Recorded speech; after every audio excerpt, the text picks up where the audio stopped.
doesn't do that now. The only thing you have to do is launch it live, and then you have to then I've got to then flick over to the Facebook group and say, right, I'm going to go live now on there, and then the guys on Facebook can watch it. So yeah, this is kind of how it works. A bit of a mess, I'm afraid, but hey, Brainfood Live is a mess. That's how it is. In terms of podcast platforms, though, is Crowdcast like a good one? For live streaming, it's pretty much it. I think there's a couple of things you can do. There's other ones that allow you to, if you're like the design more for multi-stream. So if you want to create on one platform, but really you want to push it to YouTube, Facebook, LinkedIn, whatever. I've seen some other products being used. But for me, Crowdcast, it was useful simply because it's quite easy and you can pipe it into the Facebook group and you can do split screen. So one thing Facebook Live doesn't allow you to do is have people on split screens on the same thing. And it turns into a complete mess. Susanna Frazier's here. Isn't it like ridiculously early over there, Susanna? In fact, no, you might be in Amsterdam or something, aren't you? Susanna Fraser, by the way. 10 p.m. Exactly. She's a great sourcer, by the way. By the way, Susanna, thank you for DMing me your slide deck. I'm very good chance I'm going to stick that into Brainfood this Sunday if I remember. I'm a little bit hungover, so maybe I don't remember, but I will put it in if I do. Okay, we are live. So welcome everybody to Brainfood Live on air. It is episode 33. I can't believe we've done 33 of these things. And we're going to keep with a habit of doing on location Brainfood Lives. So I'm super excited today because I'm live from Sydney. That's the first bit of excitement for you. The second bit of excitement is that once again, Adam Gordon has been upgraded. I'm delighted that he's no longer the permanent co-host of Brainfood Live, especially when I'm on tour. And I'm very pleased to welcome my good friend, and general or awesome all-round marketing goodie, Laura Johnson. Laura, how are you doing? I'm good. Thanks for having me. My first podcast outing. How can that be true? Is that actually the case? I was waiting for the invite. I was like, I can't do anything until I've...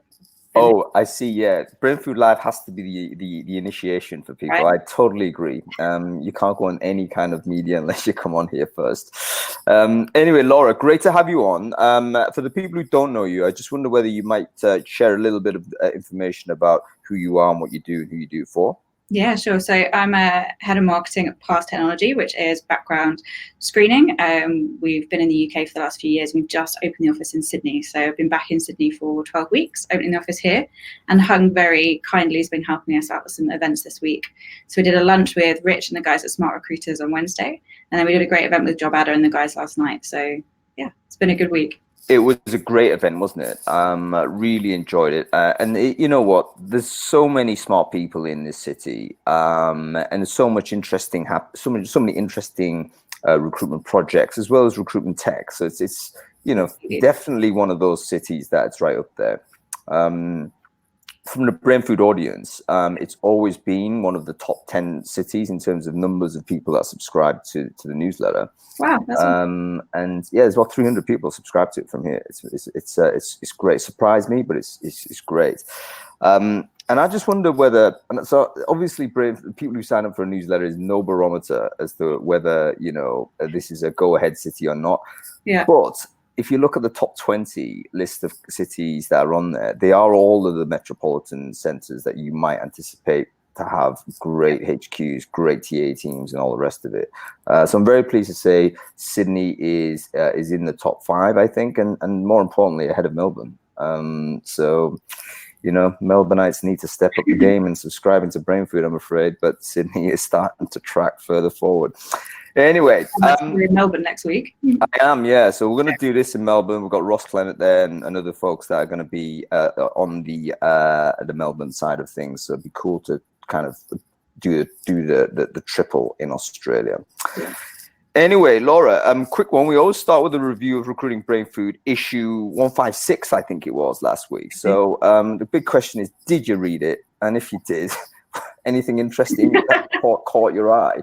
I always read it. No, so I picked 3 things. Am I allowed 3? You are allowed 3. You're allowed more if you want, but 3 is good. Okay, so my three. So first one is just 30% off hiring success. I'm all over that. Oh, Hiring wow. last year was amazing.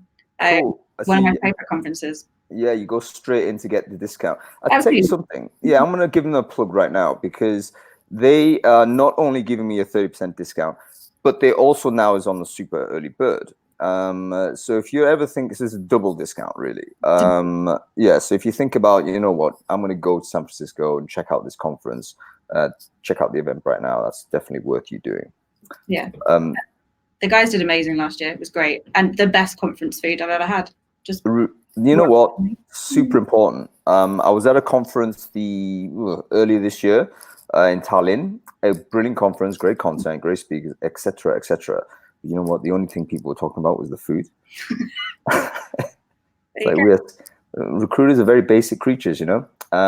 You keep people fed, and they're gonna just be the amplification of that experience due to good food was massive. So it's weird and unfair, but I'm just thinking, you know what, get your catering right, and people are gonna just say warm things about their experience. And no matter what else. You know, save on the speaker fees, spend more money on the catering. Yeah, cool. That was one. Two was the post around LinkedIn and the social sharing. Oh, which one was this one? Was this the mini blogging thing? Yeah, it was just around. So I watched a separate webinar around it on Sunday as well. So I think it was just good timing. And I think it was just some great advice around how to get started. I think my big thing is I always overthink stuff. And I think there was a lot in there about just don't overthink it, just go with it and be natural and be normal. And I think that's a really great one. And I think the other stuff we were kind of looking at on Sunday around it was just around, you know, being consistent and being authentic. And I think sometimes you can lose that when you start over editing and overthinking what you're posting. So I think it's just a good go-to guide. Get started, just do it. You know what? That was written by a friend of mine called Kasia Tang, who came on to Brainfood Live to talk about mini blogging actually on LinkedIn because she's really good at it. Yeah. And people might not know because she kind of does it all in Polish now, and because she's very keen on building the Polish market and so on. But she's also a very good writer in English. And yeah, her style is literally in her own voice. It's not trying to present some amazing bit of genius. Sometimes it's very clever, sometimes it's insightful, sometimes it's funny, but most importantly, it's just her. And I think that's the message that she's trying to communicate. LinkedIn status updates is a massive media channel. I use it a lot. You can see actually my failure to do more LinkedIn since I've been traveling has had an impact on the subscriber numbers on Recruiting Brainfood. So I can sort of attribute back. I mean, we're still getting 100 plus a week or so, but it usually should be 200 plus a week. And that's been driven, no doubt, by me writing, you know, a couple of paragraphs every week on as a status update. I haven't done that last 2 weeks because basically I've been failing to manage my time. And this is true. I'm really bad at that. You're busy exploring Australia and speaking at events every day. I know, but still, it's unacceptable failure. But anyway, the point is, it drives huge amounts of traffic, or it allows you to, in terms of your return to investment, it's massive because you're not putting a huge amount in. And one of the topics I would say for people who are listening to this and thinking about LinkedIn as a channel or content in general, is that if you go with authenticity as a general rule, it actually becomes a whole lot easier to start writing and producing any kind of media. Because if you overthink, over edit, what are people going to say, that kind of approach, it will firstly slow you down. So your speed to delivery is going to be compromised. Also, and I think most critically, it means that your effort goes up. So the amount of effort you put in goes up. Therefore, the amount of ROI you're looking at needs to be better. And, you know, it may not be, and it will demoralize you if it doesn't come back. So obviously, it's not a case of just writing crap out there and filling the airwaves with nothing. But if you've got something that you want to say, please come and just say it. If people don't like it, typically they're just going to ignore it. And so as long as you stay on the right side of the law, usually you're going to be okay. So anyway, I'd recommend people start doing that. I think so. But I think, sorry, I was just going to say, the one thing that you measured there is just about measuring it. And it was one of the things brought up in the post. Like, if you know that it's having an impact and you're being authentic doing it, I think it just encourages you to do it. And you know that it's worthwhile, because it can be pretty time consuming, which I think is what puts people off. But if you know that your numbers are having that much of an increase and you can measure it, you're going to keep doing it. Yeah, I tell you something, that actually underlines, if I want to underline the point that you've underlined for me, Laura, because it's super important. And I read this article about why speed was important. And, you know, startups are always talking about, move fast, break things. And people have now retreated from that and thinking, that's a terrible thing to do. But the real reason why you do want to move fast is because it basically means that every single bit of content you produce is lower risk and lower impact in terms of the effort that it takes. So if you do it quick, it basically means you're more likely to do it again because it didn't take that much time. But if you're one of these that needs to craft and redraft and, you know, really try and create a work of art, then that's crushing if you get 10 people viewing it, right?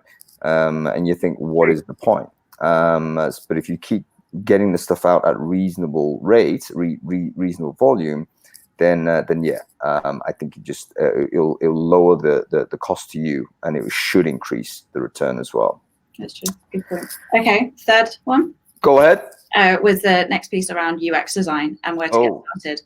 Wow, that was a great post, wasn't it? Loved it. Like, we talk so much about it, and I think it's bringing that whole psychology and graphic design and what it means for a brand together. And I think we've spent so much time on it recently, and I just feel like I never understand it enough. So I think that post was just like, here's the theories, this is what they mean, and just giving you a highlight, but also telling you where to go for more information. You know what? This was one of those posts which I love, because it comes from outside of the recruitment industry, and on the surface of it, it's not relevant to us. You know, a lot of people think, why am I looking at the psychology of UX? But the more I read into this, the more I realized, you know what? All of these laws, there's 7 laws that they put in, like principles of psychology. Yeah. Please read that article I've just shared, by the way, everyone. They basically said, I just thought, wow, this is totally applicable to like recruitment outreach messaging. You know, if I'm sending something to a candidate, probably I don't want to overwhelm that person with choices. But I do need to provide some choices so that they can make a quicker decision. So you provide 3 choices, you know, the optimal number of choices that you want to provide. There's a one where you're talking about overwhelming people with information, like how much information is too much. And, you know, a lot of the mantra in recruitment messaging right now is that we need to hyper personalize, send a really, you know, what I think is a super long email, you know, overdoing the cheese, if you like. And I'm just thinking, you know what, sometimes that compromises one of the laws, one of the UX laws, that you're just really forcing too much in to a person who doesn't have time to consume it. So yeah, wonderful piece, and yeah, I don't think it will take too long for anybody to read it, and beautifully presented, right? You got lots of these little patterns and stuff. So Too Much Coffee, brilliant blog, by the way.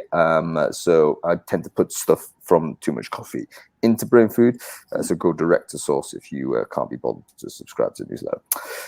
Okay. Yes, indeed. Right. So what else was interesting, Laura? Was that it? Was there anything that annoyed you in last week's issue? You know, what are your thoughts on that? I don't think I got annoyed by anything. I think probably there's a few bits further down around blockchain and AI that I glazed over a little bit at. Okay.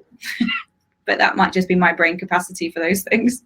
Yeah, yeah. The first 2 were a little bit kind of more marketing kind of sway, but also more topical to what we're doing as a business right now in terms of UX. That's right, because you guys, Past Technology, is going through new market entry, and there's all kinds of new branding going on, and all this super important stuff, right?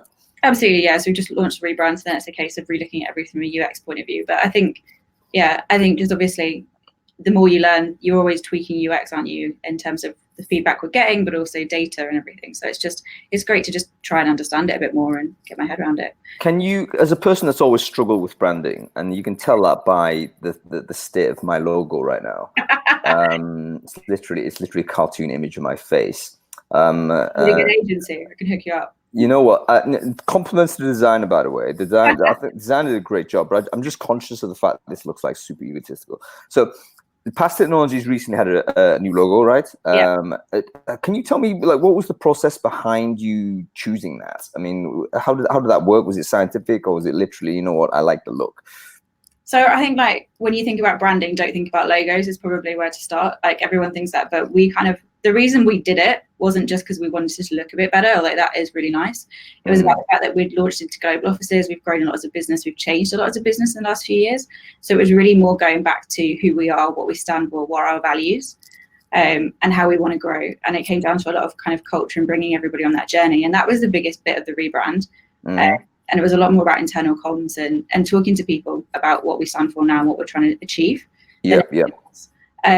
So it was a lot of internal research, a lot of focus groups, a lot of questionnaires, and just a lot of time, all spending time together and talking it through. And then just, we're lucky enough that at the end, because we had a great agency that could take what we were saying and all that into aesthetically what we want to look like, and that all just kind of came together. But it was more about the bit before rather than the pretty logo. You know what? That's probably the core takeaway, isn't it? Logo is the last thing you care about. It's important, but it's really about understanding whether you can be true to the brand that you're communicating. So brand is basically a shortcut to your company values, really, isn't it? What do you stand for? And it's a flag to demonstrate that. You got to understand what you stand for before you do anything. Absolutely. Like, if you think about it, I think the best way someone describe brand is just like, it's every interaction every person ever has with you. So it's everything everybody says, everything they touch. And it's a much better way to look at it than how fancy is the logo. Yeah, very interesting. Well, anyway, I like the look of it anyway. So you satisfy one idiot at least, and hopefully it will be I'm sure it'll be a brand that will be following you guys around in the journey that you're on. Okay, so anyway, we're going to be talking about recruitment in Sydney, New South Wales, and in Australia. One of the things that I've really found to be super interesting in my travels is just to figure out what seems to be universal challenges in the industry, but also what are the local conditions which really make a difference between how people do the work of recruiting, what shapes the industry here. So I'm definitely keen to get your input on that, because Laura, you've worked in 3-4 countries now, right? So you've got lots of different comparatives, I think, that would look to bring in. And I want to bring in some of our guests as well, who also have got some good knowledge and experience as well. So first man up, let's see, I think this is Rich Lewis. Let's see if I can bring him on. Rich Lewis Jones, should I say. I think that's him. He just called himself Rich on here. So if it's a different Rich, we'll have him instead. But let's see if we can get our man from SmartRecruiters on here. Oh, something's happened. There he is. There he is. Good morning, Richard. How are you doing? I'm very good. I'm very, very good. How are you guys? Yeah, very good, thank you. Good to see you, sir. Is the sound all right? Check. Kind of. You sound wonderful. Perfect. That's great.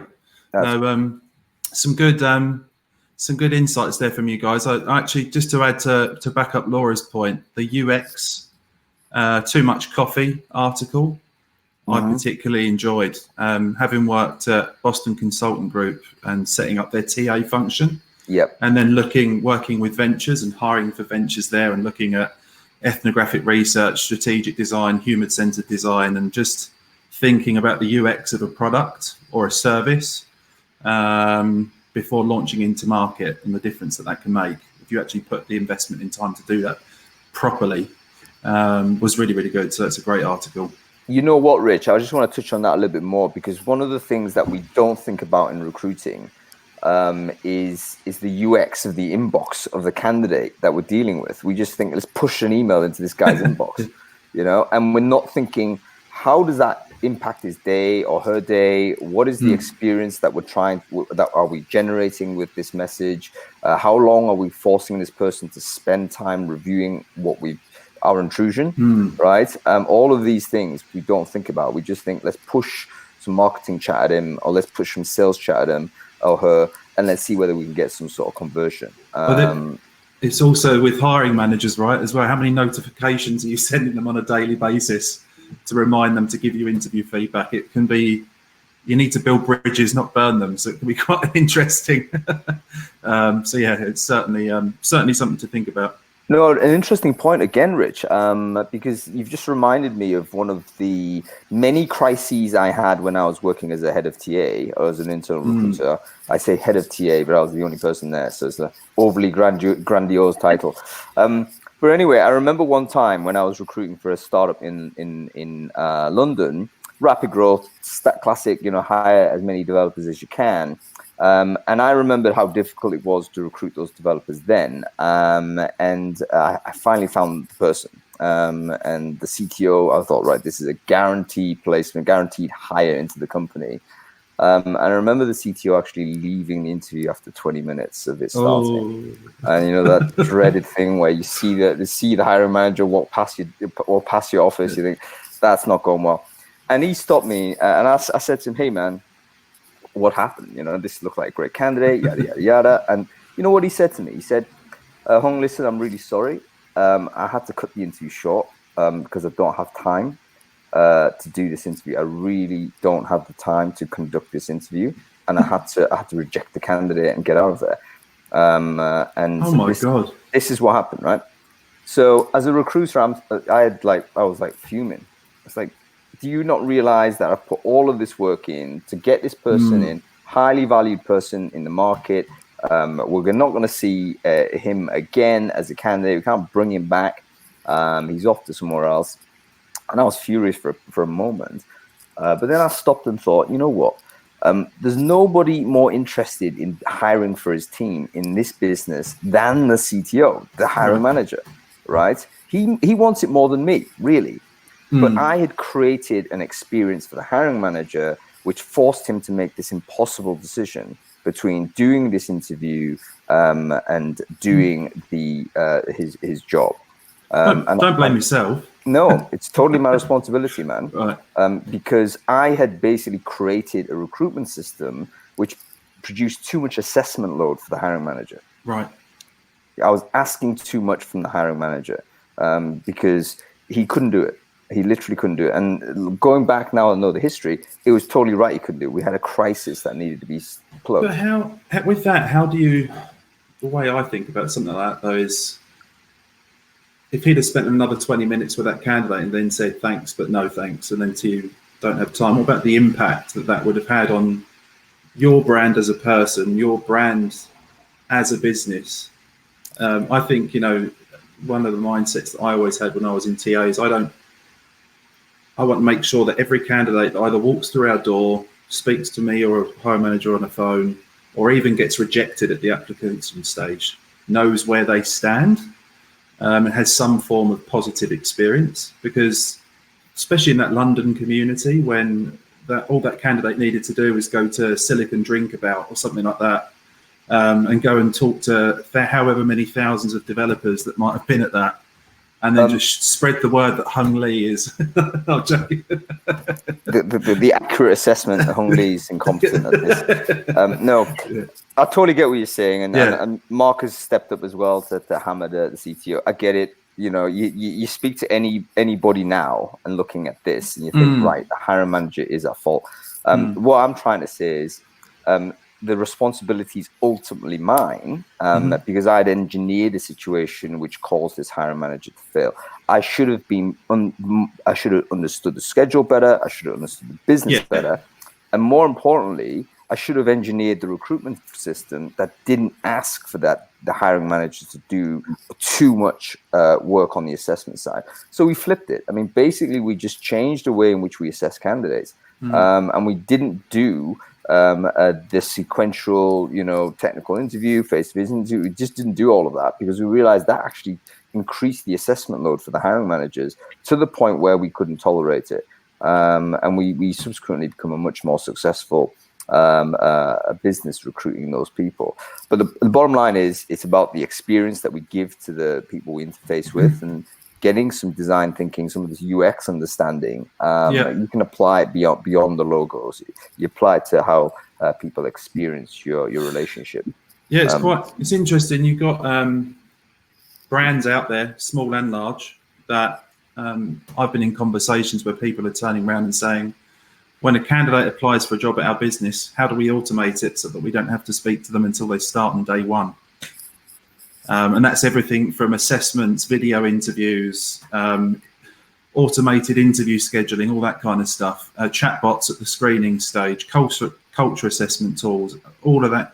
So I think the possibilities are there to create that kind of stuff, but like around experience. But the next part of that for me is how do you make sure that that remains human?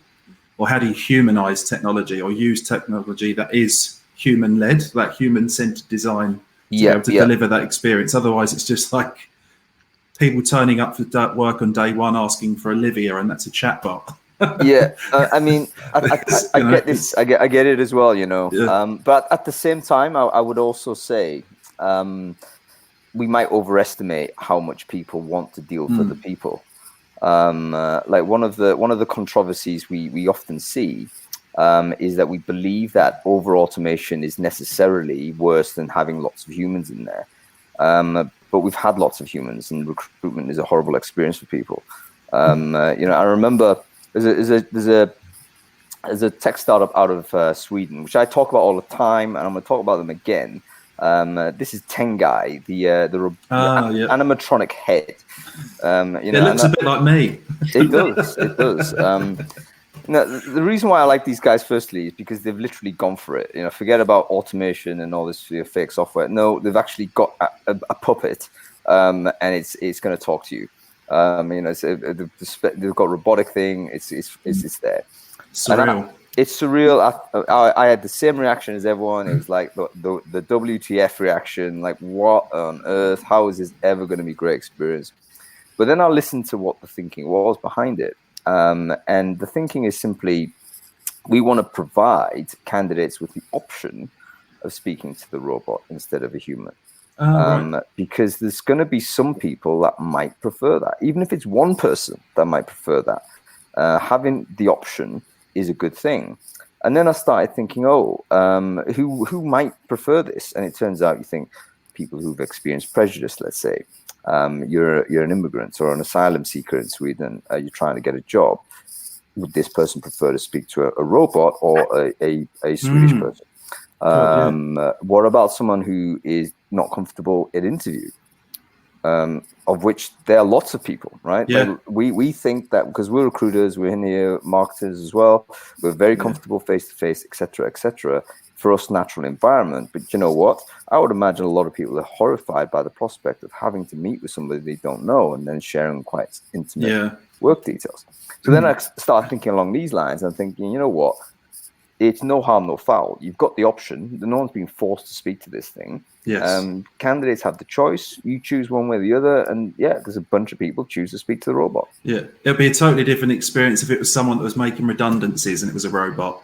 Right. You know, like that's where it starts getting difficult. I think we've all seen that film Up in the Air with George Clooney. You know, someone needs to do that face to face, even if you outsource it. If you do it through a robot, I don't think that robot will be in one piece for very long. You know what? Maybe the provision of bad news doesn't. We need to take human ownership of it. I tend to agree. But yeah, I would recommend everyone check out Tengai and Bias. I think they're going to go far. Okay. So we're here to talk about Australia, man. Yep. Let's talk about sort of Sydney in particular. It's the capital of the country. 5 million people, 4.5 million people, I think. What is the sort of status of Sydney, if you like, or the Sydney market? I mean, is it approximate to London versus UK? Is it that way in this country? How do you see it? In terms of the way that we deliver recruitment, or exactly. What is the recruitment like in this city specifically? So I moved from London 5 years ago, sort of from a TA role into a new TA role. I think one of the things that I found most interesting for me, there was heaps of appetite for new ways of thinking, but a lot of businesses at that time, I would say 5 years ago, were thinking very locally. So in Australia and New Zealand, we love local. We absolutely love local businesses. I think people like that face-to-face interaction, whether you're a vendor, whether you're a recruitment agency, whether you're an RPO delivering. And I think it's a really nice thing. I think what was interesting for me, having turned up and seen different tools over in the UK that I'd used that weren't even here yet. So I think there's an appetite for change. I think, but we've moved into a movement where people are very open to trying new technologies. When I talk about people like local, they also like things that were like hosted here locally, like cloud, SaaS. It's all like quite a new thing. Some people on the call might think differently, but I certainly believe that some of the conversations that I have, having been in TA and now on the vendor side, you see a little bit more, people being a lot more comfortable with looking outside of Australia. So I think, even to your point around, to your recruiting Brainfood, I think it was a breath of fresh air. I think people have always looked inside Australia for what's going on, with a select few people that were looking outside of what was happening in the States, what was happening in like the UK and Europe. And I think with things like your newsletter, with people kind of getting more budget to go out to events and seeing the return of investment in things like technology already, there's it's certainly an area that everyone's looking at. What do you think about that, Laura? Do you think that's an accurate sort of description of the Aussie market, so to speak? It's kind of, perhaps for the geographical isolation, it's always kind of have its own sort of a vision of it being locked in this area, but now it's starting to expand more internationally. Yeah, I've not been here as long as Rich, so I can't say too much, but I do think his point around the fact that everyone wants to change and people are looking for options, I think is really true. And I think that's one of the reasons HR Tech's done so well here over the last few years, is because the market's really open to having discussions and talking to each other and working together, which I think is a hugely positive thing. And people will have a coffee and have a discussion and have a chat about what you're doing. It's not just like, no, we do it this way or we do this. And I think that is why the market is so great here. I think it's, the key, especially the Aussies and the Kiwis, are quite competitive. I don't know how many Kiwis and how many Aussies are on this call, but the Kiwis seem to be the ones that will dive in first. The Australian organisations are much more, can you provide me with 3 references of organisations that are using your product first, even if you're new to market? Whereas the Kiwis would be that I'll take the plunge, I'll be the person, I'll be the innovator, the disruptor, I'll use this tool. So I think that's quite interesting. I think being a vendor that's just arrived and just opened an office here for SmartRecruiters, I think one of the most interesting things for us is we're quite a lean business. So being able to provide, I can understand the nervousness and the comfort that businesses would need to know that when the shit hits the fan, who can I speak to get this fixed? So it's, any business now in a cloud or SaaS solution, if I was to turn around and say, well, our support team are all the way in America and you're probably going to have to wait 15 hours to speak to someone, that's just not going to fly.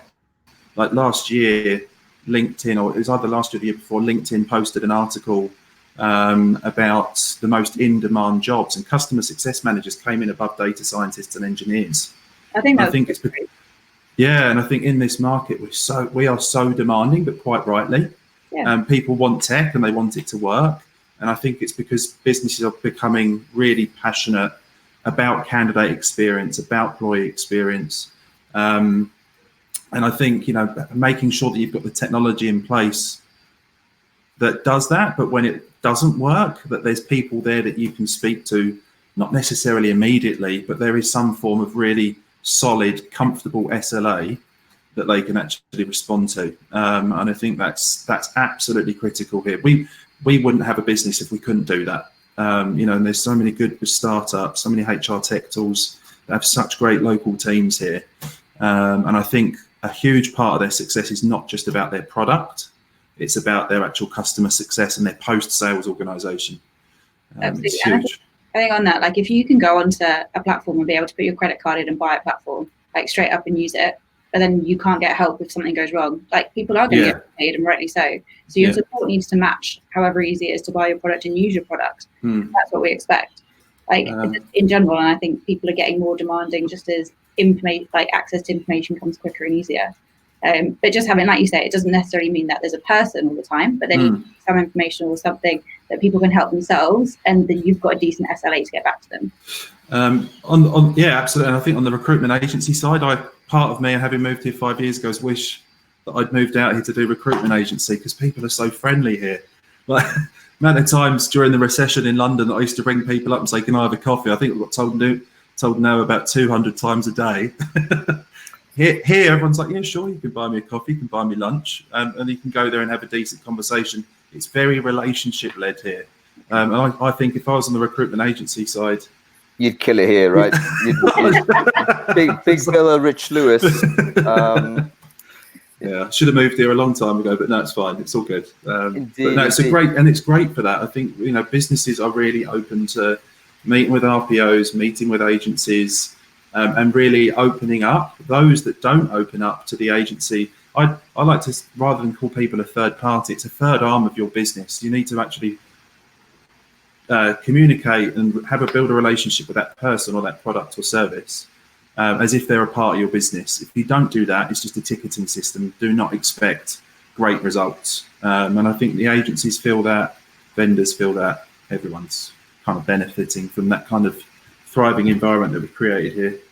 You know what? That's a really kind of it feels like a paradise for the recruiters here, which is maybe why there's so many Brits and Irish recruiters who are actually doing the job, which is another actually significant sort of noticeable feature of the recruitment landscape here, that it does seem to be dominated by, or at least there's an overwhelming number of there's a larger than there should be, if you like, number of Brits and Irish recruiters here.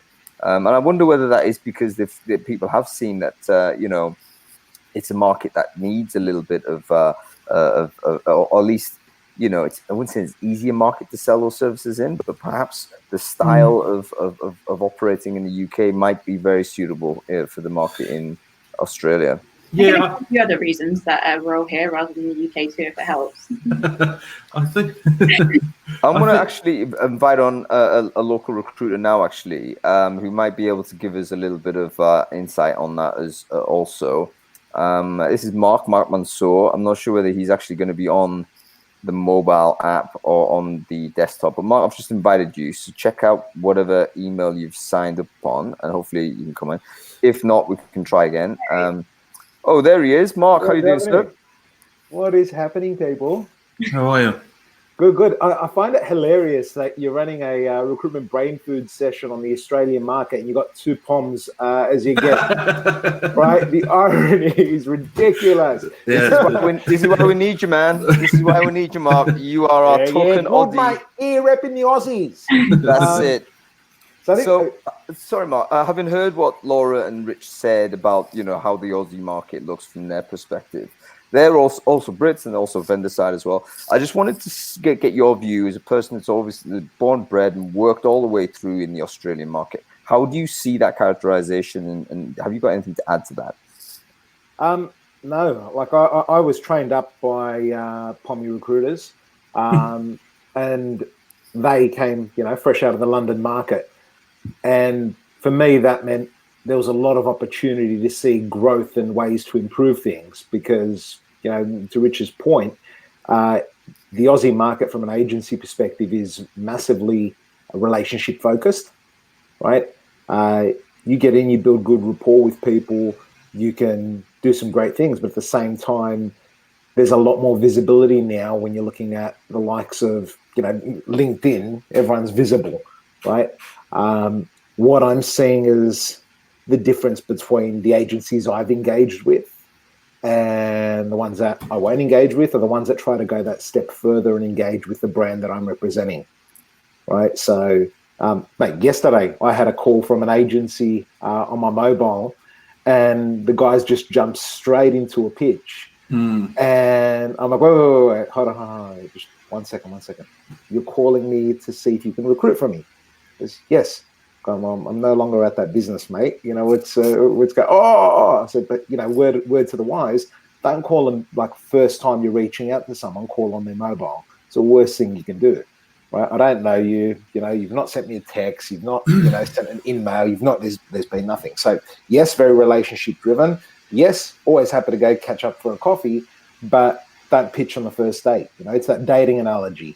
Yeah, don't go for the home run on the first contact. I think in the defence of lots of recruitment agencies are out there as well. I think you're, Mark, one of those people that would be open to having a coffee. I think, especially with the recruitment agency market being sort of fairly saturated, there's a lot of agencies here. There really are, sort of Australia-wide. It's and obviously 4,000, I think. It's quite hard, isn't it? I know that there'll be lots of MDs and senior recruiters that sit there and say, how many times have I emailed someone though and said, I'd love to learn about your business? Yep. And they've turned around and said, that's great, but I'm too busy. So their next approach is to kind of send a CV that says, here's candidate XYZ, actually says that at the top. I've taken their name off. They're great for your business. I used to get that in London when I moved from agency. I used to do that, and I moved into TA and then realised the frustration with that. So I think there's a balance of agencies that really want to reach out and meet to people. In my eyes, that I work in sales. If you reach out to someone and you say, I want to learn about your business, because I feel that if I learn about your business, I can drive impact and give you return on investment and bring amazing talent into your business. If they turn around and say no, forget it and move on, because they're just not going to be someone you want to work with anyway. 100%. It's just move on. If you're opening up the conversation saying, I really want to learn and really want to know all about your business so I can help drive impact and make you look good to your peers and your bosses, if they say no to that, then fair enough. That's their problem. It's if you say I can do that and you don't deliver it, then it's your fault. That's the massive I do feel for the agencies and vendors out there that kind of do go out there and say that and then get the no's and then take it on their own. It's not your fault. It's actually their fault. If those people aren't willing to open up to you, they're not worth working with. It's really, really hard, or at least spend time to try and get to that point. But yeah, it can suck sometimes to some people.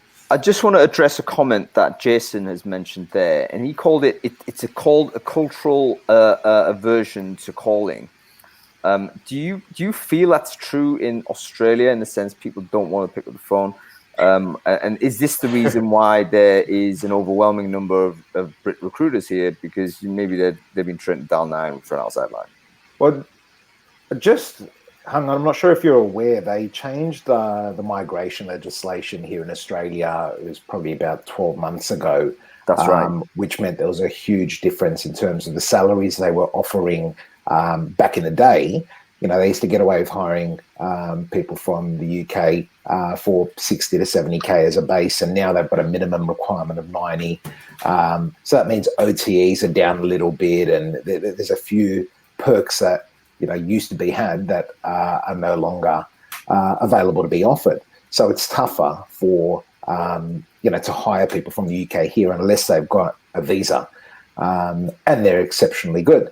What I've seen more recently is a lot of agencies hiring Aussies who've come from the likes of Fitness First, or they've come from like a real estate background, because they've done that hard graft. And so people are actually trying to train their recruiters up. The unfortunate reality with that, though, am I dropping in and out? Or is that just my computer freaking out again? No, the screen's dancing around a fair while. That's all right. Yeah, that's not me. I thought it was me just going, yo. Yeah, but wow, that's crazy. I'm kind of yeah. Wait, I think hang us back. No. There I am. Hello.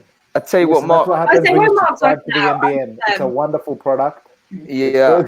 So I think something's happened here, which is going really nuts. But Mark, what I'm going to do is I'm going to kind of kick you off the call and then get you back on and then see if that helps. Thanks, mate. So let me do that and then see what happens, because that's kind of making me dizzy. There we go. But yeah, some really good input from Mark there. Super interesting to get his view as to, especially that legislative change. It obviously is one of those local conditions that we should be aware of. There was a big kind of barrier come down. Was that right? And then can you two explain that to me while we figure out how to get Mark back on? So it was when was it? It was last year, 2 years ago. I was affected by it. I was on a 457 visa. They changed the legislation on 457 visas. I think that's another reason why a lot of people came out to Australia. You could migrate to Australia on a highly skilled migrant visa as which is a 457 or one of those types of visas in a recruitment consultancy role. So I think it was like you say, a ticket to paradise. I think that was probably one of the big changes that brought that in. I know that everyone was like, "Oh my God, what? You're going to have to pay someone a 90k, a 95k base in a recruitment agency role." Stop a sec there, Rich. Basically, the law stipulated that you would not get this visa unless they were salaried to a certain level. Is that correct? So they scrapped the 457 altogether, I believe. So the 457 got scrapped. So luckily I was engaged to an Australian, and I moved straight onto a partner visa. Although I was getting dragged out by my ear. So some people say it was a strategic move, but it wasn't. It got scrapped, and obviously lots of people, unless you were in the same job for 3 years and had a degree, you were out. So I hadn't been in the same job for 3 years because I was at XREF at that time. So lots of people were affected by it. I know lots of people that had to leave. That's shocking. I had a friend that was a personal trainer. He had to move, he had to leave. Yeah.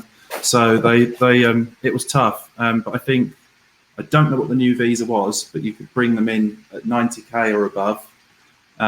And I thought agencies weren't going to do it. So some agencies were getting just great recruiters and paying them the earth and bringing them out. And fair play, if you knew they were going to deliver and there's a loophole, why not?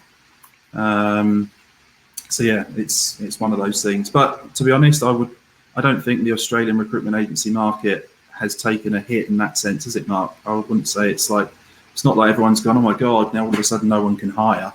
The economy is faltering because of it. I don't think it is, but I think it's obviously not great news for anyone that's outside of recruitment agencies. I've seen the last couple of weeks, I've heard the R word way too many times. It's not like 150 times I've read recession in the market, and I've spoken to a fair few people I know in the agency realm, and they're still going all guns blazing. So there are some organizations out there who have overhired and they're slowing down, but there are others that are just continuing to grow. So I think we're fortunate. There are so many different segments, and the startup community is doing rather well here. There's a lot of really cool organizations like Antler who are doing some amazing things at the moment. There's a lot of VC-backed businesses that are doing a lot of growth. There's the VC community. What I'm starting to see more of is almost like a shared service model beginning to occur. So they'll have the VC having a team of internal recruiters hiring for the businesses that they back. And so I think there's still an appetite for businesses in Australia to do the majority of their work direct. What I've seen as someone who the last 8 years has been internal is we're getting stretched as an internal recruiter, getting stretched further and further. Now, if you're in a SME, you're wearing so many different hats. It's not funny. So you're wearing sourcing hat, you're wearing branding hat, you're wearing culture hat, you're wearing everything. You've got to do everything, and you're limited to yourself. So it's hard being that fast stretch. It's exhausting. You're putting in some ridiculous hours, and you may be working in a flexible working environment, be working with the best business, but there is so much that needs to be done. And we're I found in my last role, I was getting pulled into doing culture related activities, and that's exhausting. Is it right? Is that lack of resource or lack of budget or both? I'd say that both is the easiest way to answer that question, right? But I think there's an expectation from the business. It's probably something that we all could do a fair bit better with, is articulating what it is that we actually do. Because I think that's a massive... I know I've found it hard in the past to try and articulate what it is I'm actually doing with the business, because sometimes you don't get the face time with your C-level execs, right? I think that's... So for SidRec Meetup, one of the sessions we'll end up running in the next few months is going to be about engaging with your senior stakeholders. how do you get that seat at the table? All right. Mm-hmm. And when you're there, what is it that you need to be able to articulate to them to be able to ensure that you stay there and you remain there and you're seen as that trusted provider of advice and guidance? Because that's what we are. Like, we've got our finger on the pulse. We know more about, the people that are in the business, and this is going to be very controversial, which, I know how rare for Mark to be controversial, but we know more about the people in the business than HR, right? Talent acquisition has a finger on the pulse, because when you brought new people into the business, they come back to you as their trusted person there, their trusted advisor, right?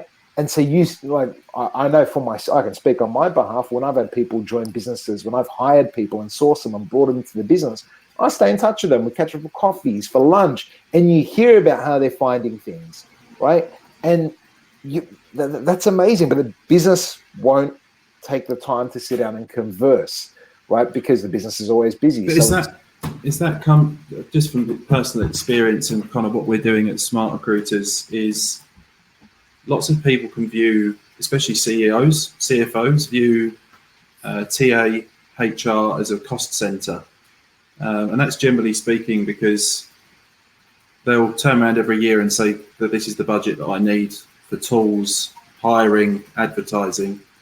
I think sometimes some businesses will say, well, we've spent enough. We hit our hiring numbers. We only just went over our budget or actually came in under it. But then what happens is then you just repeat that model. What we're trying to get people to actually talk about is whether you're a business that doesn't have enough budget or has a current budget that you're kind of fairly satisfied with. Don't be content. Look at the actual impact that's having on your business right now and what it could potentially get you to if you were to increase that budget, invest in the right technology. Perhaps there might even be an agency out there that you're generally charging agencies, or agencies might be charging you 12, 13, 14%. What if you actually had this agency over here that has amazing candidates, but you paid them 18, 19, 20% for some form of exclusivity? So just trying to get people to kind of reverse engineer that mindset of, what is the business impact that engaging this vendor or engaging this agency, whatever it might be, can have on our business if we invest in it appropriately. And it's not an easy thing to do because obviously they need the right tools to be able to do that. But again, I think if you truly can build a partnership with an agency, with an RPO, with a vendor, and really open up your books to say, this is what I would like to do. There is a dog on the line, right? Okay. Mate, it's my partner in crime. Sorry. Then wanted attention. Then it will. Then you'll have massive impact. So you can actually go to a CFO or a CEO and say, "Hang on a minute. Well, last year we hired all of these people. Our hiring time went from 45 to 21 days, and that's great. However, we actually needed those people 6 weeks ago. Every time we hired them. So I think there's just a change in conversation that needs to happen, but you need to be able to partner with the right people to do that. On that note, sorry, go ahead, Laura. So just on partnering with the right people, I think Mark's point in the beginning just about how does HR work with other business units? I think especially in SME, like what can HR work with marketing on to help with culture and recruitment, marketing and branding and all that? So how can they bring marketing on that? What can they learn from finance in terms of reporting? And Richard's point about time to hire and stuff. I think like everyone in SME, especially like startup, you're all trying to do a bit of everything. So I think it's how we can all work better to make sure that it's all elevated rather than kind of HR sits here, marketing sits here, finance sits here. Like we've got the opportunity at that point when we're small enough that we can do that, and hopefully then as we grow, you kind of Yeah, you know agreed. what? Yeah. Michael Delaney, who I might actually bring on screen here, he's actually said something very interesting about, we're measured on KPIs, and because we accept the measurement, we end up struggling to have those kind of conversations, because if we accept that we're going to be judged on time to hire, all those types of classic recruitment measurements, then we're really going to struggle to be strategic, because those aren't necessarily strategic things. They're old metrics. You need to look at quality. You need to look at what we call hiring velocity. So it's not your time to hire. It's actually how quickly you're getting these people on board, in terms of like, did you actually get them on board on time, ahead of when you needed them? It's the old time to hire, and cost is just old school. You need to look at speed quality, and then the actual business outcome that has. You're talking about, it's because a lot of, again, this is going back to C-level execs not understanding what we do, right? And we're getting viewed, so internal recruiters are perceived or viewed as just an extension of an agency as well. So there's not that value being seen. Even though there's so much work going on, the value isn't being seen by the business. And it's just, again, not being able to articulate what it is you're doing. So it's this never-ending circle, right? So it's a tough habit to try and break, but it's something that needs to be done because we're seeing it in the HR space, right? People aren't using that term, human resources anymore. So, everyone's trying to move towards people or people operations or people and culture. So terminologies are changing, just the same thing as recruiter versus talent acquisition, or people going much more specific in their titles. It's showing that level of depth and understanding. On that note, guys, I just want to say one thing. The rebranding of recruiter to talent acquisition might have been an attempt by our industry to renegotiate our position internally, because we didn't want, we understood that the perception was too low for us to have genuine impact. I've got a problem here because I want to bring on Michael Delaney, but I've got to kick one of you guys off. I'm I'll jump off. I'm sure you're sick of my head. No, you stay on. Rich, I'm gonna let you go for the time being. No, it's all good. Stay here though. I'll bring you back on because I've got a feeling Michael hasn't got a huge amount of time. But because he's mentioned so many good things here, I'm going to bring him on quick and then see what he's got to say. Awesome, good stuff. You don't have enough time, mate. He's got. Delaney's one of my favourites. You think I'm out there? Delaney's up there. I love him. Oh yeah, I mean, I miss Mike actually. I totally forgot he's in Sydney, so we should catch up. So, but I'm going to bring him on now. See if he's appropriately dressed. I cross fingers. I hope. It's not a foregone conclusion with Delaney, and hopefully we get him on because he's got some great experience as agency and in house, and some of his comments here have been really quite cool, especially about how do we accept these measures? There he is. Michael, how are you doing, sir? Hey, gang. I am very appropriately dressed in a red cherry shirt with a dark grey fedora, as every stylish recruiter should be wearing on a Friday. That's it. So if anybody doesn't know Michael Delaney, his sartorial standards setting it right up there. But Michael, great to speak to you. You're obviously outside, and I don't want to take, and this is unplanned, so if you've got other stuff to do, do let me know. But you mentioned a couple of things super interesting here, particularly about perception of sort of in-house recruiters. How do you renegotiate a stronger position with the business and get away from being kind of measured by all of these KPIs that kind of damage the standing of the function? Yeah, it's a really good question, and it's a process I'm going through literally as we speak.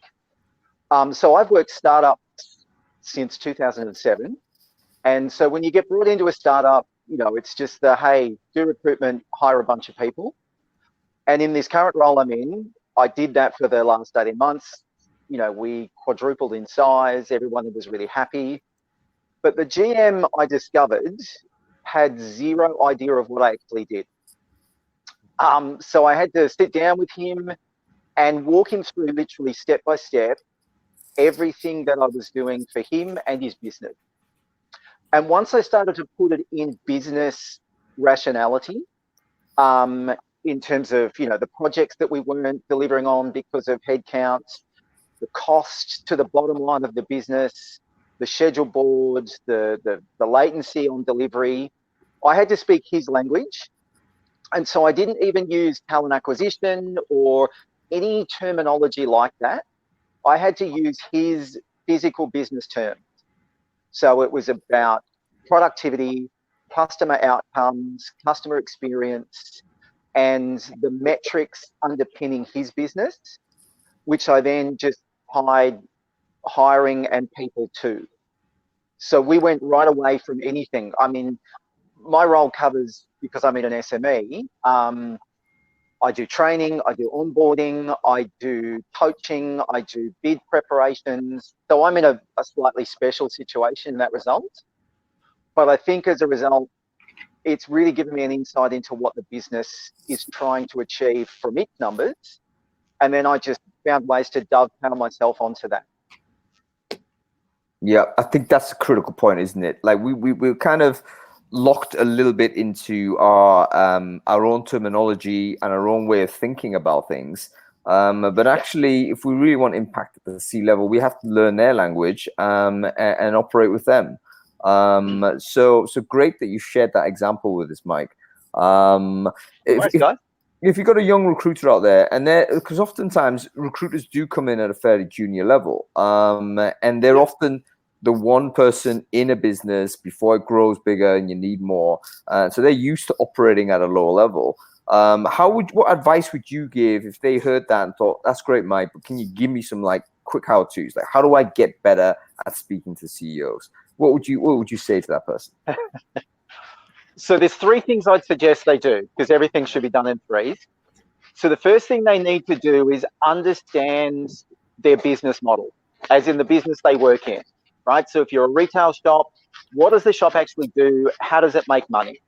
You might be able to find that in an AGM report or a stock report or whatever, but get into that and be able to talk to that. The second thing they have to do is sit down with the management and go through a life in their day, not their recruitment day, not what do you want from your people, but literally a day in the life of their success or failure. And then the third thing you have to have is build your own stories that you can tell that layer that back in. And that's probably the bit that's the hardest to do, because we're focused on outcomes. When's that interview? Have we got an offer out? You don't really have the time. But you've got to make the time to tell compelling stories that are underpinned by the business outcomes and by the management actual success metrics. And if you do that, and that'll only take you 2 to 3 to 5 years potentially, but if you do that, you should be able to get into the senior leaders and speak the way they want to hear it. Michael, that's amazing. That's brilliant. I want you to write those 3 points down and stick it out somewhere, because I think people should read that. That was really practical advice on what you should do, and so well expressed as well. So thank you very much for sharing that, Michael. Anytime. Thanks for having me on. No worries. Listen, I know you're busy and you've got a very busy week. I don't think we're going to get the time to catch up. I'm free, but I know you're not. But you let me know if you've got a window. I will see you next week though at RecFest, mate. Are you coming? You bet. All right. And wait till you see the outfits, dude. Because I obviously have to have more than one. I know. And listen, mate, you've set the standards this high last time I saw you. So if it's not like exceeding those, I'll be devastated. Oh, mate, I will live up to it. Don't you worry. All right. Listen, great to speak to you, mate. Let me let you go. I'll see you next week, buddy. No worries. Thanks, guys. Great. Cool. How cool was that? I totally didn't. I mean, I thought that was a brilliant description of what you got to do. I mean, it wasn't a prescription, but it was like, hey, here are 3 things, and it made absolute sense to me. So fabulous on that. Let me share another thing that I wanted to put into Brainfood, but I haven't had the time. This is a post by a lady called Julie Evans, who's one of the best bloggers, I think, in the tech world. So she's I think a DevOps person or somebody in the Valley. She's not very big on LinkedIn and like that. She's super technical, but she writes amazing blogs. And one of the things that she was talking about, that actually in software, people often have the same problem. In other words, people don't understand the function, and they don't understand the value of the contribution that person's making. And she just said, hey, listen, it's possible to write a brag document, which is a way of, to Michael's point, how do you tell the story of your job? And you do that in such a document that is helping other people understand what you do, helping people understand your contribution, and kind of just making sure that resonates with where the business is going. And it seems to me that that's easily adoptable practice for anybody in business that might be worth us to do. A CEO could do this, and it would be a positive thing for the business, I think. So I've just shared that link into the chat stream there. So I'd encourage people to check that out if they have time. Okay, listen, I mean, we've had a great chat. We're over time already. I want to bring sort of Rich back on, but to be honest with you, I'm going to kick everyone off because we've come into the end of the show. So I just want to thank everyone for joining me with this. Thank you to Rich Lewis-Jones for your amazing contributions earlier. Mark Mansour, thank you for coming on. What's the name of your dog, by the way, sir? That was Snowy, and Coco was passed out in her bed, mate. So I couldn't. Right. Okay. Yeah. Well, say goodbye to Snowy for me and to Coco. And I'll hopefully see you later. Laura, we're gonna go for lead food, yeah. yeah. In case people didn't realize, Mark Mansour is Palestinian Lebanese, so we're gonna have some great food tonight. So yeah, I'll see you later, buddy. And Laura, thank you so much for joining me as co-host. You've been fantastic. It's been a great show talking about Sydney. Next week, I think we're all going to be in Melbourne for RecFest. So someone quickly share the RecFest link into the chat stream. I will be there, and we're going to be back with another Brainfood Live from Melbourne on Friday. And we'll be joined by Andrea Kirby if she's still not too hungover after the big day. Some of the stragglers from the event, and also Ross Clennon is going to join us as well then. Which I'm very excited to hear because he's been a big fan of Recruiting Brainfood, big promoter, and also one of the best, I think, commentators in the Australian scene. So I will see you all next week. Thank you all for listening. Thanks for having me on, mate. Awesome show.